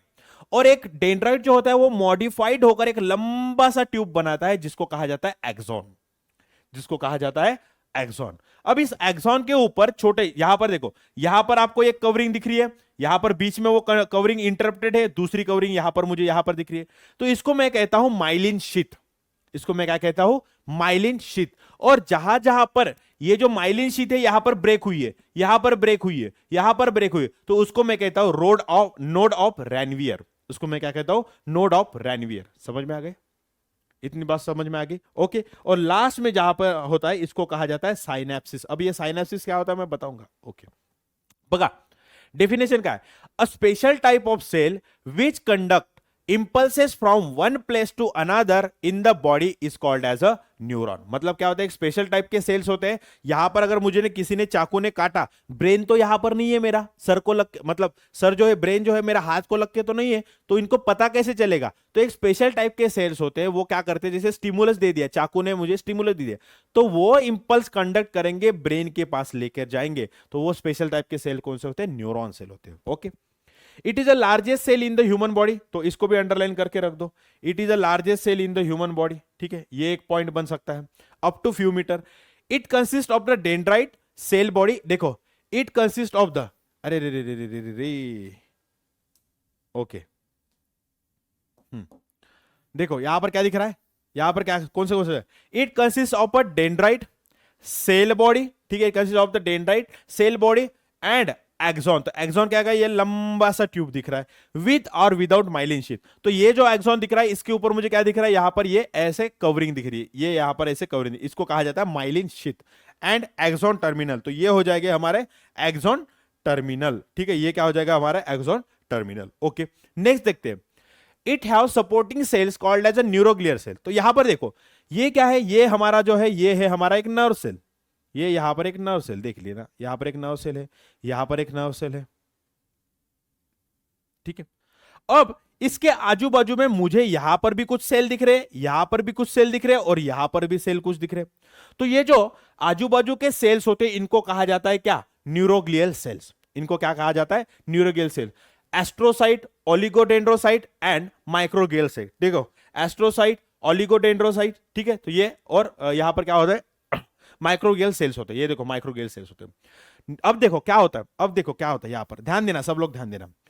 न्यूरॉन मतलब nerve cell plus neuroglial cell, इसको हम क्या कहेंगे? नर्व। ये न्यूरॉन प्लस ये जो न्यूरोग्लियल सेल्स है, इन सभी स्ट्रक्चर को मिलकर मैं क्या कहता हूं? इसको कहता हूं मैं नर्व। इसको मैं क्या कहता हूं? नर्व। समझ में आ गया? Synapsis is form by the axon terminal of one neuron and one neuron cell and the dendron of the another neuron. तो देखो यहां पर क्या हो रहा है कि समझ लो, यहां पर एक नर्व सेल है, अरे रे रे रे, कौन सा लू कलर, कौन सा लू कलर, अरे रे, एक मिनट, छोटा सा लाइट कलर लेने दो मुझे। ओके, देखो यहां पर ये समझ लो ये डेंड्रॉन है, यहां पर एक समझ लो ये न्यूरॉन है, यहां पर ये क्या है? इसका डेंड्रॉन है। और जो दूसरा न्यूरॉन है उसका ये टर्मिनल है, कौन सा है? Axon terminal. ये देखो, ये एक्सॉन टर्मिनल है, ये वाला कौन सा है? ये जो ये वाला पार्ट है, ये वाला पार्ट, ठीक है। और ये वाला पार्ट कौन सा है? ये वाला पार्ट है डेंड्रॉन, ठीक है। अब यहां पर ये एक्सॉन टर्मिनल एक न्यूरॉन का, और ये जो है डेंड्राइट ऑफ अनदर न्यूरॉन, इसके बीच में एक यहां पर एक गैप होती है जिसको कहा जाता है सिनेप्सिस। यहां पर क्या कहा जाता है? सिनेप्सिस। तो समझ लो ये जो न्यूरॉन है ये मेरे हाथ का है, ठीक है, ये हाथ का न्यूरॉन इतना ही लंबा है, इतना ही लंबा है। तो ये यहां पर जो न्यूरॉन, जिसने इस न्यूरॉन के डेंड्राइट ने, इस न्यूरॉन के यहां पर समझ लो यहां पर डेंड्राइट है, इन डेंड्राइट ने क्या किया? इन्हें इंपल्स लिया, कौन सा? कि चाकू का, चाकू ने काटा, वो इंपल्स आया आया आया आया, आगे आया, आगे आया, आगे आया, कहां तक आया? एक्सॉन के टर्मिनल तक, लेकिन ये न्यूरॉन जो है यहां तक ही खत्म हुआ। फिर इसके बाद दूसरा न्यूरॉन स्टार्ट होता है, दूसरा न्यूरॉन, तो दूसरे न्यूरॉन का जो डेंड्राइट होगा और ये पहले न्यूरॉन को जो एक्सॉन टर्मिनल होगा, इसके बीच में क्या होता है, यहां पर एक जंक्शन होता है जिसको कहा जाता है सिनेप्सिस, जिसको कहा जाता है सिनेप्सिस। तो यहां से ये इंपल्स देगा किसके, नेक्स्ट वाले डेंड्राइट के पास, और नेक्स्ट वाला डेंड्राइट लेके जाएगा ये कहां तक, पूरा हमारे ब्रेन तक लेके जाएगा। ठीक है, तो इस तरह से क्या होता है, यहां पर क्या होता है, सिनेप्सिस यहां पर फॉर्म होता है। समझ में आ गया, यहां पर क्या होता है, सिनेप्सिस यहां पर फॉर्म हो रहा है। चलो नेक्स्ट देखते हैं। तो तीन टाइप के न्यूरॉन होता है, एक होता है सेंसरी न्यूरॉन, दूसरा होता है मोटर न्यूरॉन, और तीसरा होता है एसोसिएशन न्यूरॉन। तो सेंसरी न्यूरॉन क्या करता है, सेंसरी न्यूरॉन क्या करता है, जहां पर सेंसरी ऑर्गन है, सेंसरी ऑर्गन, सेंसरी ऑर्गन से इंपल्स लेकर जाएगा कहां तक, कहां तक, ब्रेन तक। ठीक है, ब्रेन तक कहां से लेके जाएगा, यहां से सेंसरी ऑर्गन जो है, समझ लो ये हाथ जो है, इसके ऊपर जो स्किन है, ये सेल्स क्या है, सेंसरी, ओके, सेंसरी ऑर्गन से इंपल्स लेके जाएगा कहां तक, ब्रेन तक। अब उसके बाद होता है मोटर न्यूरॉन। अब मोटर न्यूरॉन क्या करता है, ब्रेन से इंपल्स लेके जाएगा कहां तक, एक्शन वाले ऑर्गन तक। यानी कि समझ लो ये जो हाथ है, कोई तो भी मुझे यहां पर क्या कर रहा है, यहां पर काट रहा है, समझ लो कोई तो भी मुझे यहां पर काट रहा है, तो मैं क्या करूंगा, ऐसे थप्पड़ मारूंगा उसको जोर से। तो ये जो एक्शन ऑर्गन है, ये क्या होगा, मेरा एक्शन ऑर्गन। सो मोटर न्यूरॉन क्या करते हैं, ब्रेन से इंपल्स लेके जाएंगे, ब्रेन से जो आदेश है, जो इंपल्स है, वो लेके जाएंगे न्यूरॉन के थ्रू, कहां तक जाएंगे, हमारे एक्शन वाले ऑर्गन से, ब्रेन से लेके जाएंगे कहां पर, एक्शन वाले ऑर्गन तक वो क्या लेके जाएंगे, इंपल्स लेके जाएंगे। ठीक है, जहां से एक्शन होगी, अब मेरा हाथ ऐसे मूव करेगा तो ये क्या हो जाएगा, एक्शन हो जाएगा। और एसोसिएशन न्यूरॉन क्या होता है, इट इज कनेक्शन होता है ये। ठीक है, ये क्या होता है, कनेक्शन फॉर्म करता है मोटर न्यूरॉन और सेंसरी न्यूरॉन और मोटर न्यूरॉन के बीच में। ठीक है, तो ये हो गए तीन टाइप के न्यूरॉन। अब उसके बाद ह्यूमन जो है, उसके अंदर तीन टाइप के नर्वस सिस्टम होती है। एक होती है central nervous system, peripheral nervous system और ऑटोनॉमिक नर्वस सिस्टम।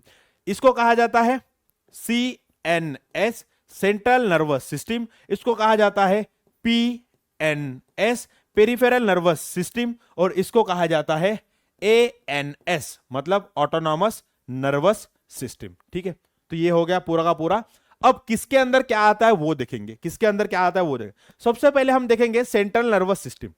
ठीक है, सेंट्रल नर्वस सिस्टम, जिसमें से पूरा का पूरा जो है हमारे बॉडी का फंक्शनिंग कंट्रोल किया जाता है। अब सेंट्रल नर्वस सिस्टम यानी कि CNS, इसके अंदर क्या क्या है, इसके अंदर होता है brain, it consist of the brain and spinal cord. तो हा जो पाठीचा मणका असतो, ब्रेन आहे, ठीक आहे, हा ब्रेन आहे, ब्रेन जो असतो हा एवढा ब्रेन झाला, ठीक आहे, या ब्रेन नंतर खाली जो आहे ब्रेनचा एक्सटेन्शन असतो, त्यालाच काय म्हणतो आपण, स्पाइनल कॉर्ड, त्यालाच काय म्हणतो आपण, स्पाइनल कॉर्ड म्हणतो। ठीक आहे, सो ब्रेन आणि ब्रेन जो स्पाइनल कॉर्ड आहे हा कशामध्ये येतो, सेंट्रल नर्वस सिस्टम मध्ये येतो। Okay, the brain of the human adult weight 1300 to 1400, म्हणजे 1300 ते 1400 ग्रॅम पर्यंत काय असतो त्याचा वेट असतो। It consist of approximately 100 billions of neurons. किती असतात त्याच्यामध्ये, न्यूरॉन्स किती असतील, 100 बिलियन। विचार करा, 100 बिलियन म्हणजे किती झाले। Okay, the brain is covered by the bony box, bony box हो गया यहां पर, bony box called as a cranium. तो आप यहां पर इसे मार के देखो, अभी मार के देखो, आपको टक टक टक टक आवाज आती है, और क्योंकि यहां पर हड्डी लगती है, तो हड्डी क्या होती है, एक बॉक्स होता है जिसके अंदर क्या होता है, हमारा पूरा का पूरा ब्रेन जो है, एकदम क्रूशियल ऑर्गन जो है हमारा, वो कहां पर होता है, वहां पर प्रोटेक्टेड होता है। तो वो जो बोनी बॉक्स है उसको मैं कहता हूं क्रैनियम, उसको मैं क्या कहता हूं, क्रैनियम। ओके, त्यानंतर there is a protective membrane between the brain and the cranium called as a meninges. समझ लो, तो ये क्या है, ये है क्रैनियम। ठीक है, ये ब्रेन का कवरिंग है। ठीक है, और यहां पर क्या है, ब्रेन है, यहां पर ब्रेन है। तो ये जो हड्डी है, मतलब क्रैनियम है, और ब्रेन डायरेक्टली एक दूसरे के साथ कनेक्टेड नहीं होते। यहां पर जो है एक लेयर होती है, यहां पर एक लेयर होती है जिसको कहा जाता है मेनिंजेस, जिसको कहा जाता है मेनिंजेस। ठीक है, समझ रहे, देखो, there is a protective membrane between the brain and cranium, between the brain and cranium के बीच में एक प्रोटेक्टिव मेम्ब्रेन है जिसको कहा जाता है मेनिंजेस, जिसके अंदर फ्लूइड भरा होता है। ओके, चलो आगे देखते हैं, आगे देखते हैं। There are cavity present in the brain, इसको कहा जाता है 4 कैविटी होते हैं, इसके अंदर हॉलो कैविटीज होते हैं। ठीक है, छोटे छोटे होल्स होते हैं, छोटे छोटे कैविटी होते हैं, जिसको कहा जाता है वेंट्रिकल्स, जिसको कहा जाता है वेंट्रिकल। कितने वेंट्रिकल्स होते हैं हमारे ब्रेन के अंदर, 4 वेंट्रिकल्स होते हैं। ओके, सीरेब्रोस्पाइनल फ्लूइड, अब ये सीरेब्रोस्पाइनल का फ्लूइड क्या होता है, CSF, is present in the ventricle and in meninges which function as providing nutrition and work as a shock absorber, मतलब समझ लो किसी ने मुझे यहां पर मुक्का मारा, तो तुरंत मुक्का मारा तो ये मुक्के का इंपैक्ट मेरे ब्रेन के ऊपर डायरेक्टली जाता नहीं। क्यों? क्योंकि उसके ब्रेन, क्रैनियम और ब्रेन के बीच में क्या है, यहां पर मिनिंजेस है, ऐसे मेम्ब्रेन होती है, और इन मेम्ब्रेन के बाद समझ लो ये क्या है, ये क्या है, ये है हमारा क्रैनियम, ये क्या है, ये है हमारा ब्रेन। ठीक है, अब इसके अंदर जो मिनिंजेस होते हैं, मिनिंजेस में भी क्या ऐसे ऐसे लेयर होते हैं। अब इन मिनिंजेस के अंदर यहां पर क्या होता है, यहां पर लिक्विड भरा होता है जिसको कहा जाता है सीएसएफ, सीरेब्रोस्पाइनल फ्लूइड। अब ये क्या करेगा, ये तो न्यूट्रिशन देने का काम करता है, ये क्या करता है, न्यूट्रिशन देने का काम करता है। और उसी के साथ अगर किसी ने मुझे यहां पर मुक्का मारा तो ये सीधा क्रैनियम से लगकर जो इंपैक्ट है सीधा ब्रेन के ऊपर नहीं जाता। क्यों? क्योंकि बीच में क्या है, यहां पर सीएसएफ मतलब सीरेब्रोस्पाइनल फ्लूइड है, और फ्लूइड क्या करता है, एक शॉक जो है एब्जॉर्ब कर लेता है। समझ में आ गया? Is it clear? ठीक है, तो ये देखो वेंट्रिकल, वेंट्रिकल कैसे ऐसे हॉलो, ऐसे जो है ना कैविटी होती है यहां पर हॉलो, तो इसको मैं कहता हूं वेंट्रिकल। कितने होते हैं? 4 वेंट्रिकल होते हैं। ओके, अब ये सीएसएफ का जो है, सॉरी सीएनए जो है हमारा सेंट्रल नर्वस सिस्टम, इसके कुछ कुछ पार्ट होते हैं। वन होता है जैसे ब्रेन होता है, ब्रेन का कौन सा पार्ट होता है, सिरेब्रम। कौन सा होता है? सिरेब्रम। तो सिरेब्रम जो होता है ठीक है, तो ये जो सिरेब्रम होता है वो क्या होता है, लार्जेस्ट पार्ट होता है। ब्रेन का सबसे बड़ा पार्ट कौन सा होता है, यहां पर सिरेब्रम। ठीक है, देख रहे हो? ओके, तो सिरेब्रम कैसे होता है, एक सिरेब्रम आधा टुकड़ा और आधा टुकड़ा, एक हेमिस्फीयर और दूसरा हेमिस्फीयर। हेमिस्फीयर मतलब क्या होता है, आधा टुकड़ा। समझ में आ रहा है? ये हो गया पूरा सर्कल। इसको अगर मैं तोड़ दूं तो ये है हेमिस्फीयर और एक हेमिस्फीयर। ये देखो यहां पर एक राइट हेमिस्फीयर है, यहां पर क्या है, लेफ्ट हेमिस्फीयर है। ठीक है, okay. It is the largest part of the brain, मतलब कितना कवर करता है, 2/3 एरिया कवर करता है। Hence it is called as a large brain. इसको क्या कहा जाता है, large brain. It consist of the 2 lobes and the 2 lobes are connected to each other by nerve talk. तो ये एक हेमिस्फीयर होगा और ये एक हेमिस्फीयर होगा, और ये जो हेमिस्फीयर, ये एक हेमिस्फीयर, समझ लो कैसे निकालूंगा, ये एक हेमिस्फीयर और ये दूसरा हेमिस्फीयर। ये हेमिस्फीयर सेपरेट नहीं होते, एक दूसरे के साथ नर्व से क्या होते हैं, कनेक्टेड होते हैं। एक दूसरे के साथ क्या होते हैं, नर्व से कनेक्टेड हो गए। समझ में आ गया? Is it clear to everyone? Okay, चलो इतनी बात तो समझ गया। ओके, और क्या बताओ, other by the nerve tag. The surface of the cerebrum is convoluted. Convoluted मतलब देखो यहां पर आपको ऊंचा, मतलब तुम्हारा काय दिसते, उंच भाग दिसणार, नाही तर खालवड भाग दिसणार, उंच खालवड खंडवड भाग। मतलब क्या, यहां पर ब्रेन सरफेस के ऊपर इस तरह से क्या होंगे, कॉन्वुलेशन होंगे। ठीक है, उसको कहा जाता है गायरी और सल्सी। वो अभी मत पढ़िए, लेटर आप पढ़ने वाले हो। ठीक है, ओके।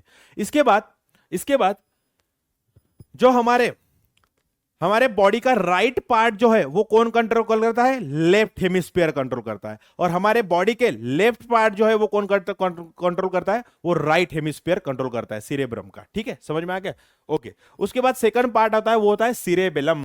तो सिरेबेलम आपने देखा होगा, नाना पाटेकर की मूवी, यहां पर ऐसे मारता है और बोलता है कि इधर मत मार, यहां पर छोटा दिमाग होता है। तो छोटा दिमाग मतलब क्या होता है, यहां पर सिरेबेलम होता है। क्या होता है, छोटा दिमाग मतलब क्या होता है, सिरेबेलम। तो सिरेब्रम देखो, ये यहां पर सिरेब्रम, ठीक है, इसके नीचे ये छोटा सा पार्ट दिख रहा है, यहां पर देखो, ये देखो कॉन्वुलेशन दिख रहे हैं यहां पर, ऐसे कॉन्वुलेशन, छोटा ऊपर नीचे ऊपर, इसको कॉन्वुलेशन।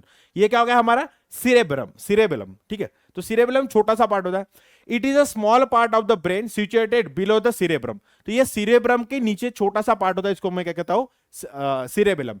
Eight the back of the cranium cavity it surface show the shallow grooves instead of the deep convolution. मतलब इसमें छोटे छोटे ग्रू होते हैं, मतलब ऐसे ऐसे ऐसे ऐसे नहीं होते, जैसे सिरेब्रम में ऐसे जो होते हैं ऐसे नहीं होते, बिल्कुल शॉलो ग्रूव्स होते हैं। ठीक है, उसके बाद आता है मेडुला ऑब्लांगेटा।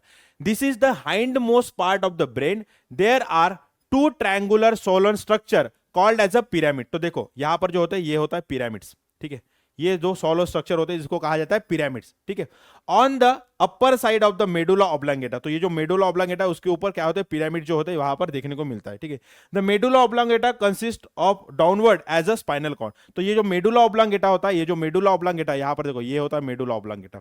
तो मेडुला ऑब्लांगेटा ही नीचे जाकर क्या करता है, स्पाइनल कॉर्ड तैयार करता है। क्या करता है, स्पाइनल कॉर्ड तैयार करता है। ठीक है, अब इनका कुछ ना कुछ तो भी फंक्शन दिया होगा। ठीक है, इनका कुछ ना कुछ तो भी फंक्शन। ओके, चलो चलो चलो चलो एक मिनट, इनका सबसे पहले फंक्शन देख लेते हैं। जैसे सिरेब्रम है, सिरेब्रम क्या करता है, control of voluntary movement, concentration, planning, decision making, memory, intelligence and the intellectual activities. So मतलब मैं ऐसे अगर हाथ हिला रहा हूं, ठीक है, मैं ऐसा अगर बोल रहा हूं तो वो कहां से कंट्रोल हो रहा है, सिरेब्रम से हो रहा है। ठीक है, अब सिरेबेलम क्या करता है, coordination of voluntary movement, maintain the body balance. तो अगर मैं चल रहा हूं, मस्त ऐसे चल रहा हूं, मैं ऐसे जंप भी कर रहा हूं, लेकिन मैं एक ही जगह पर लैंड कर रहा हूं, क्यों, जस्ट बिकॉज ऑफ सिरेबेलम उसको कंट्रोल करता है। ओके, उसके बाद medulla oblongata, control of involuntary activities like beating of heart, blood circulation, breathing and sneezing, coughing and salivation. तो आप देखते हो कंटिन्यूसली आपके मुंह में सलाइवा आता है, वाटर आता है। ठीक है, वो क्यों हो रहा है, just because of medulla oblongata. आप सांस ले रहे हो, सांस छोड़ रहे हो, सांस ले रहे हो, सांस छोड़ रहे हो, अपने आप हो रहा है।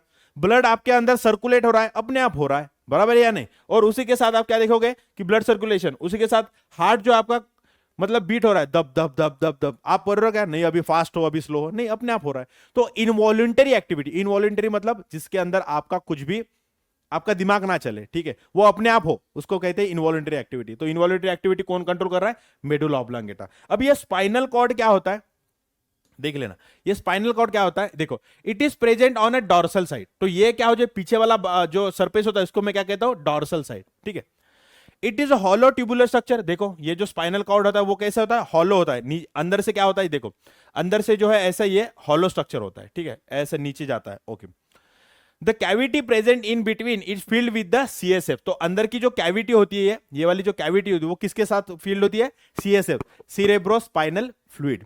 ओके, त्यानंतर spinal cord is protected by the bony structure called as a vertebral column. तर हा बघा, हा वर्टिब्रल कॉलम आहे, हा पूर्णच्या पूर्ण काय वर्टिब्रल कॉलम आहे अशा प्रकारे। ठीक आहे, सो जो तुमचा जो स्पाइनल कॉर्ड असतो तो कोणा काय करतो आपला,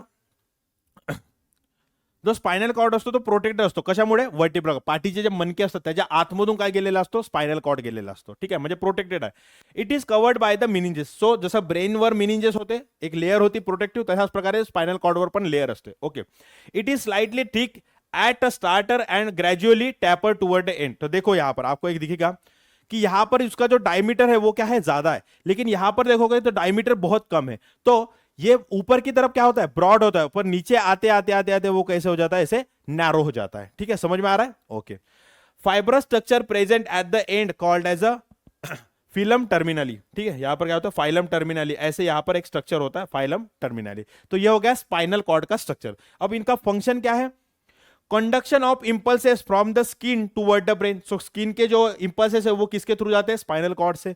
conduction of impulses from brain to muscle. So brain से जो मूवमेंट आएगा, ब्रेन से जो सिग्नल आएगा कि नहीं अब हाथ उठा के उसको झापड़ मारना है, तो ये आएगा किसके थ्रू, स्पाइनल कॉर्ड के थ्रू ही निकलता है। ठीक है, उसके बाद function as a centre of coordination of reflex action. तो रिफ्लेक्स एक्शन क्या होता है, उसमें ये स्पाइनल कॉर्ड कैसे काम करता है वो आगे देखेंगे। ठीक है, चला नेक्स्ट बघूयात। ठीक आहे, सो आपण बघितलं सेंट्रल नर्वस सिस्टीम, त्यानंतर आता बघणार आहोत peripheral nervous system. It consist of the nerve originated from the central nervous system. म्हणजे काय, सेंट्रल नर्वस सिस्टीम मध्ये काय, ब्रेन आहे, त्यानंतर काय, स्पाइनल कॉर्ड आहे। सो पेरिफेरल नर्वस सिस्टीम मध्ये काय होतात की असे नर्व जे सेंट्रल नर्वस सिस्टीम पासून बाहेर निघलेले आहेत त्याला ते येतात पेरिफेरल नर्वस सिस्टीम मध्ये। फॉर एक्झाम्पल, ब्रेन पासून काहीतरी नर्व निघले असतील तर ते कशा येतील, ते कशामध्ये येतील, पेरिफेरल नर्वस सिस्टीम मध्ये। स्पाइनल कॉर्ड मधून जे नर्व बाहर निकले ते कशामध्ये येतील, पेरिफेरल नर्वस सिस्टम मध्ये। ओके, सो दो टाइप है, एक है क्रैनियल नर्व और दूसरे है स्पाइनल नर्व। तो क्रैनियल नर्व क्या हो गए, it originate from the brain, brain से जो नर्व निकले गए उसको मैं क्या कहूंगा, cranial nerve. It consist of the 12 pair of nerve. कितने होते, 12 पेयर ऑफ नर्व होते। It associate with the head, thorax and abdomen. ठीक है, तो ये जो नर्व है क्या काम करते हैं, हेड से कुछ काम हो, जैसे मैं बोल रहा हूं वो, उसके बाद जो थोरैक्स से मतलब सांस, ऐसे मैं अगर अभी छाती चौड़ी कर रहा हूं, ऐसे कर रहा हूं, तो ये छाती चौड़ी हो रही, तो वो किसकी वजह से है, वो होते हैं हमारे क्रैनियल नर्व। और उसके बाद जो एब्डोमेन अंदर के अंदर जो होता है वो भी किसके अंदर कंट्रोल होते हैं, हमारे क्रैनियल नर्व के होते हैं। अब दूसरे आते हैं स्पाइनल नर्व। आता स्पाइनल नर्व काय असतं, it originate from the spinal cord. So spinal cord हा आपला समजा एक स्पाइनल कॉर्ड आहे, या स्पाइनल कॉर्ड पासून काय होतात, हे नर्व बाहेर निघतात, अशा प्रकारे नर्व बाहेर निघतात। ठीक आहे, याला काय म्हणायचं, spinal nerve. Okay, it consist of the 31 pair, मतलब ये एक पेयर, ये एक पेयर, ये एक पेयर, ये एक पेयर, तो ऐसे 31 पेयर क्या होते, स्पाइनल नर्व के होते। Okay, it associate with the arm, legs and skin. ठीक आहे, सो मी जो हात हलवतोय ते कशामुळे होतं, स्पाइनल नर्व्समुळे। मी जे पाय असं चालवतोय तर ते कशामुळे होतं, स्पाइनल नर्वमुळे। समजत आहे। ओके ओके, सर हा झाला आपला पेरिफेरल नर्वस सिस्टीम। त्यानंतर येतो लास्ट म्हणजे कुठला, autonomic nervous system. Autonomic nervous system, it consist of the nerve which control the involuntary organs. Involuntary म्हणजे फॉर एक्झाम्पल माझा स्टमक आहे, आपल्या आपण काय करतो, असं ग्राइंडिंग करतो। ठीक आहे, इसोफॅगस आहे, आपल्या आपण फूड गिळतोय, आपलं आपण फूड आतमध्ये जातो. त्यानंतर इंटेस्टाईन, आपलं आपण काय करतोय, फूडला अजून काय करतो, डायजेशन करतोय. सो हे सर्व जे काही इन्व्हॉलंटरी ऑर्गन्स आहेत त्याला कोण कंट्रोल करतो, autonomous nervous system. It controls the involuntary organs. It control heart, lung, stomach ह्या वेगवेगळ्या ऑर्गनला काय करतो, तो कंट्रोल करतो. समजलं? ओके. त्यानंतर बघा रिफ्लेक्स ऍक्शन. रिफ्लेक्स ऍक्शन म्हणजे काय होतं बघा, कोणी जर तुम्हाला जर कोणी आणलं असं टाचणी घेतली, पटकन पटकन याला काय केली, याच्यामध्ये टोचली, तुम्हाला टोचल्याबरोबर काय होणार, तुम्ही लगेच काय करता, हात मागे घेता. लगेच काय करता, हात मागे घेता. का बरं? किंवा तुम्ही जर दिवा वगैरह लावत असणार आणि दिए के ऊपर आपने उस दिए की जो बाती होती है उसके ऊपर, जलती हुई बाती उसके ऊपर आपने गलती से हाथ चला गया, तो आप क्या करो, तुरंत हाथ पीछे ले लेते हो. इसमें ब्रेन का इन्वॉल्वमेंट नहीं होता. ये स्पाइनल कॉर्ड, ये जो यहाँ के जो नर्व हो गए, वो नर्व इंपल्स लेके जाते हैं, ब्रेन तक ले जाने का टाइम नहीं होता. अगर ब्रेन तक ले जाएंगे तो उसमें बहुत टाइम लगता है. समझ लो आपका हाथ ही जल जाएगा, इतना टाइम लगता है. तो यहां पर सिंपली क्या होता है, यहां से सिंपली यहां से नर्व आएंगे, वो स्पाइनल कॉर्ड देंगे, स्पाइनल कॉर्ड में क्या होगा, वहां पर उसका क्या हो जाएगा, एनालिसिस किया जाएगा कि हाथ पीछे लेना है, और तुरंत क्या करेंगे, हाथ जो है पीछे लेंगे. तो इसको हम कहते हैं रिफ्लेक्स एक्शन. रिफ्लेक्स एक्शन काय असतं, रिफ्लेक्स एक्शन मध्ये तुम्ही जर बघायला गेलं, an immediate and involuntary response given to the stimulus from the environment is called as a reflex. and immediate म्हणजे तुरंत, and involuntary म्हणजे तुम्हाला काय माहित नसतं, तुमचं काय आता मनात नसते, जर येऊन पटकन जर आता कोणी जर टोचलं, मग तुम्ही विचार करता नाही आता मला हात मागे घ्यायला पाहिजेत, मग मी हात नाही नाही, जसं कोणी टोचलं पटकन तुम्ही हात आपल्या आपण तुमचा मागे चालला, तो काय झाला, इनव्हॉलंटरी झाला. बरोबर आहे. तो याच्यामध्ये कुठला असतो, स्पायनल कॉर्ड असतो. स्पायनल कॉर्ड जो आहे याच्यामध्ये काय करतो, इंपॉर्टंट रोल प्ले करतो. ठीक आहे, कोण करतो, spinal cord. Okay, is it clear? बघा याच्यामध्ये तुम्हाला जो मेणबत्तीला असा हात लागला, पटकन काय करतो, हा जो आहे इम्पल्स घेऊन जातो कुणाकडे, हा पटकन स्पायनल कॉर्डकडे इम्पल्स घेऊन जातो, आणि पटकन स्पायनल कॉर्डला करतो, काय करतो, ऍक्शन करतो, मसलला काय देतो, हे देतो, काय म्हणतात की पटकन कॉन्ट्रॅक्ट करा, आणि हरपकन काय होतो, कॉन्ट्रॅक्ट होऊन जातो. बरोबर आहे. ओके चलो, तो ये हो गया नर्वस सिस्टम. अब चलते हैं केमिकल कोऑर्डिनेशन में किस तरह से होता है. Control and coordination in our body is done with the help of a chemical called as a hormone. तो हार्मोन क्या होता है, एक केमिकल होता है जिसके वजह से क्या होता है, यहां पर पूरा का पूरा बॉडी के अंदर कंट्रोल एंड कोऑर्डिनेशन होता है. ठीक है. अब hormones are secreted by endocrine gland. अब एंडोक्राइन ग्लैंड क्या होते हैं वो देखते हैं. एंडोक्राइन ग्लैंड, एक ग्लैंड से क्या होता है, यहां पर सिक्रीशन होता है, केमिकल होता है हार्मोन, वो सिक्रीट होता है. अब वो एंडोक्राइन ग्लैंड होते क्या, these are the ductless gland. Ductless मतलब जैसे फॉर एग्जांपल यहां पर ये है एलिमेंट्री कैनाल, यहां पे समझ लो ये है पैनक्रियास. तो पैनक्रियास क्या करती है, यहां पर पैनक्रियास का क्या होता है, ऐसे डक्ट होता है. तो पैनक्रियास के अंदर जो कोई भी मटेरियल बनेगा इस डक्ट के थ्रू यहां पर भेजा जाता है, इंटेस्टाइन के अंदर भेजा जाता है. लेकिन जो हमारे एंडोक्राइन ग्लैंड, इसको कहा जाता है एक्सोक्राइन ग्लैंड. लेकिन जो एंडोक्राइन ग्लैंड होते हैं, जो हार्मोन सिक्रेट करते हैं, वो क्या करते हैं, यहां पर इसका जो सिक्रीशन होगा वो डायरेक्टली क्या किया जाता है, ब्लड में छोड़ा जाता है. मतलब समझ लो यहां पर एक ग्लैंड है, ठीक है, यहां पर एक ग्लैंड है, यहां से ब्लड बहता है. तो सिंपली ये क्या करेगा, ग्लैंड के अंदर जो कोई भी मटेरियल बनेगा तो वो सिंपल डिफ्यूजन से क्या करेगा, इसके अंदर आ जाए. इसके अंदर कोई भी डक्ट वक्त नहीं होती, जैसे ये डक्ट है वैसे डक्ट नहीं होती है, इसलिए इसको कहा जाता है एंडोक्राइन ग्लैंड. ठीक है, ductless gland. Here, their secretion is directly secreted into blood. Their secretion directly secreted into blood. Okay. The nervous control is fast but lasts for a short time. So nervous control जो होता है, nervous system का जो control होता है, मतलब उसका जो एक्शन होता है वो शॉर्ट टाइम के लिए होता है. फॉर एग्जांपल अभी किसी ने मुझे पिक कर दिया तो बस उस टाइम के लिए एक्शन जाएगा और वो कहा जाएगा, पीछे हाथ मारा चला जाएगा.